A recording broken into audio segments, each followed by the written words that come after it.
वनमानुष की कहानी।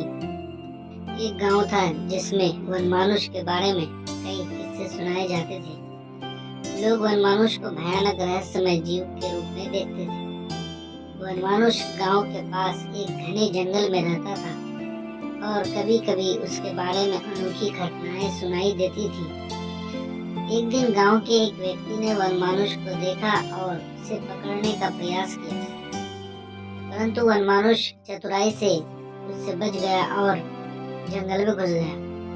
इसके बाद वनमानुष की चर्चा और भयभीतता गांव के सभी लोगों में और बढ़ गई। एक दिन एक बच्चा गांव के पास खेलते हुए गांव से दूर जंगल में चला गया। उसी समय एक भेड़िए ने बच्चे को देख लिया और उस पर हमला कर दिया। उस समय वनमानुष भी वही था। वनमानुष को बच्चे के रोने की आवाज आई। वो बच्चे के रोने की आवाज के पास गया और वनमानुष ने जब ये देखा कि भेड़िए ने बच्चे पर हमला कर दिया, तो वनमानुष ने एक मोटी लकड़ी उठाई और भेड़िए पर हमला बोल दिया। वनमानुष के हमले से भेड़िया डर गया और बच्चे को छोड़कर भाग गया। बच्चा वनमानुष को देखकर बहुत खुश हुआ और उसे अपना मित्र बना लिया।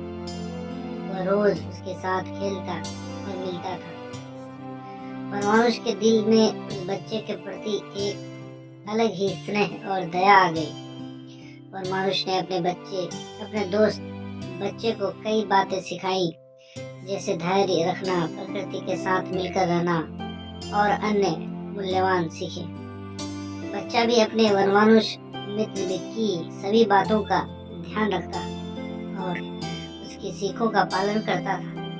लोगों को जब ये पता चला कि वनमानुष ने बच्चे की जान बचाई है और प्रतिदिन उसके साथ खेलता है, तो इस तरह वनमानुष और बच्चे की दोस्ती गांव में भी चर्चा बन गई। लोगों ने विचार किया, वनमानुष भी एक आदिवासी मनुष्य की तरह है, जिसका दिल भी दयालुता और प्रेम से भरा होता है।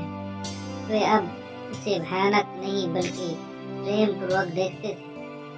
वनमानुष कहानी संवेदनशीलता, प्रकृति के साथ संबंध और सजगता के महत्व को दर्शाती है। शिक्षा।